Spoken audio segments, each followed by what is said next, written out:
Pero bago ang lahat, bago natin umpisahan, kung bago ka pa lang sa aking channel, huwag mong kalimutan mag-subscribe at pilitin ko na maging update sa ngayon sa aking channel. Maraming salamat.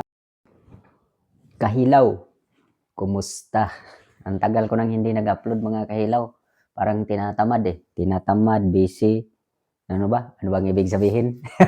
Pero ngayon, i-share ko. Share ko sa inyo ngayon. Gumagawa kasi ako ng menu. Ito yung menu na gamit namin doon sa sinampahan ko na barko ngayon. Bali, mix crew, European, may Asian, lahat, basta mix crew siya. So, bali, offshore vessel siya, multipurpose. Kaso yung mag-onboard siya ng 60, pinakamaliit na yung 60, mostly 70 pataas hanggang 100, 130. Maximum 110 pala, 110 maximum. So every ano kami doon gumagawa ng menu every week. So ako naman doon is may cook lang ako doon. Hindi na at cook pa rin, cook, may campus. Pero ano pa rin, gumagawa kami ng menu every week. Siyempre nung bago, nung ano, hindi ako tinatanong. So, okay sa akin kasi wala naman eh, tapos na tayo dyan sa ganyan na ano eh. Kaya, ang ako lang, sa akin na lang is easy na lang, walang sakit sa loob, ma-assess na, assess na lang ako. Pero pag tinatanong, kailangan rin naman na may ma-share tayo. So, ang ginagawa ko, gumagawa ako ng menu. Pero inobserbaran ko muna yung mga menu na mga ginagawa nila doon bago ako share. Itong ginagawa ko dito, ito yung mostly na mga menu namin doon. Ito week 1, yan. Tsaka mayroon pa akong nagagawa dito week 2 hanggang week 6 ito. May week 3, may week 4 hanggang week 6. At sa gumagawa din ako ng ano, nag-prepare din ako ng pang midnight meal at saka anong tawag doon? Breakfast. Kasi doon sa offshore, kung panggabi ka, midnight duty mo, ikaw yung gagawa ng midnight at breakfast. So, yung day cook, ang gagawin ni prepare naman is lunch and dinner. So, ganun yung sistema sa offshore. So, itong ipapakita ko ngayon sa inyo is guide lang ito. Hindi to perfect na ano, kasi magdepende ang lahat sa stocks. Siyempre, i-check natin yung balance, yung stock. So, yung namang propose na menu is always guide lang yan, mga kahilaw. Na-miss ko kayo mga kahilaw. Mega shout out sa inyong lahat. So, ito yun. Yan. Kung isa-isahin pa natin to na, na tingnan, pwede naman. Pwede naman, no? So, yan. Hahaba yung video natin. Bagay, okay lang, no? Total, ang tagal ko nang hindi nag-upload ng long video, eh. Itong menu na to is pang mix crew ito. Mostly mga European, British, Norwegian. Medyo mahirap pala pagkainin Norwegian. Boss, naghahanap talaga sila ng pagkain nila. Kaya, okay lang din. So, yan. At saka may pang midnight at breakfast. Pati na yung sit-up. Oo, yung sit-up kasi, yung sit-up is dapat 6 na butas. So, 3 course, isang sabaw, at saka carb. May iba pang carb, yung pasta or potato. Tapos, basta 3 main course like fish, seafood, meat, red meat, and poultry, mga ganun. So, laging 3. So, sige, pakita ko sa inyo yung menu na to. So, ito yun mga kahilaw. Ito yun, week 1 natin. Ito, week 1.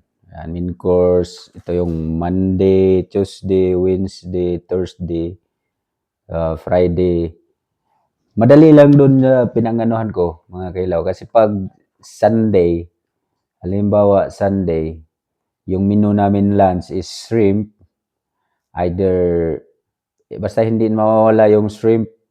Tapos sa naman, sa dinner, either Mexican, always Mexican, or either sa isang grupo naman na kasama ko, sa Friday naman yung Mexican. So dito, Naka-base ito sa isa kong kasama na grupo. Tapos pag Saturday, pizza, tapos chicken wings or isda, o yan, pizza na. Assorted, pero assorted pizza yan. Tapos sa dinner naman, siyempre steak yan. Steak night kami lagi doon pag Saturday. So, yan. So, ito yung Lunes natin, Ito yung Lunes natin. So, yung soup, tomato soup, mga ganyan. Yung main, oxtail, stew ito. Tapos, chicken schnitzel, lemon butterfish, mashed potato kasi partner ng oxtail, or pasta, or ang ginagawa kasi namin doon, gagawa kami ng pasta, either malaking tray or maliit na tray, or potato na malaki na tray or maliit na tray. Maraming carb, may potato, may pasta, at saka rice. So yan yung ating lunch. Yung dinner naman, yung soup of the day namin doon, ang ginagawa lang namin doon is one soup lang sa isang araw. So, kung anong soup sa lunch, yun na rin yung dinner. So, yan. Ito, crackling pork belly, buttered chicken breast, tapos fish kebab, roasted potato. Kung minsan, kung anong tira sa lunch, yun na rin yung gagamitin namin sa dinner. So, hindi ganun ka-complicated pakainin yung mga tao doon. Anyway, ang dami namang choices. So, ito naman yung Tuesday natin, Yan. Meatball soup, either lamb or beef or mix, yan, kahit ano pwede. So, ito naman, pork chop, roast turkey, creamy pasta. Minsan, malito kayo, daming potato or daming yun, choices lang talaga yan. Ginagawa ko na lang yan, pasta or potato. Sa dinner naman, quarter chicken. Pag naggawa kami ng mga ganito, chicken quartered, mostly dry, tapos gagawa na lang kami ng sauce sa labas, like gravy. Kung ano yung juice ng chicken, yun na yung gawin namin na yan na yung gawin namin na sauce. So, laging ganun. Either sa Wednesday naman, minsan gagawa kaming sandwich. Yan, sa Wednesday, yun, sandwich, hotdog sandwich, either pulled pork, ayan. Basta mayroong tapos soup of the day, dinner. Tapos sa Thursday, ayan. Yan sa pikata. Yan, beef stew gulas, mga ganyan lang. Ganun lang, simple lang yung menu namin, Ganyan lang siya. So, yun, nasabi ko na kanina, either sa isang grupo, either sa dinner, mag-Mexican kami.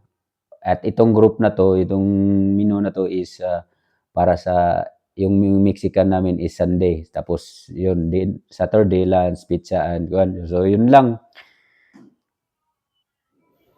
Tapos dito naman ako gumagawa ng mga sit up ko dito. Ito yung weekly. Yan, ito yung weekly. Yan yung weekly natin. Tapos meron din akong midnight dito kasi minsan kailangan nating ready para ma-assign tayo sa midnight. Ready tayo lagi, may reference tayo lagi, may guide. So ito yung pang midnight natin. Tapos yung breakfast. Ay, saka pala, ipakita ko pala yung pang midnight. So ito pala yung nagkagulo-gulo pala to na pag-print ko. So ito yung ko, midnight. Saan ba? Ayan. Ito yung midnight. Ayan, yung mga menu natin sa midnight. Tapos, dito naman yung breakfast. Ayan, yan yung breakfast natin. Ito, breakfast. Yan, Monday to, din yan, Sunday. At salamat pala sa pagpanood. At huwag mong kalimutan mag-subscribe. Kung gusto mo ng, paki-comment na lang. Kung gusto mo ng kopya, paki-comment na lang below. And then, pa-share na rin sa ating video. Maraming salamat.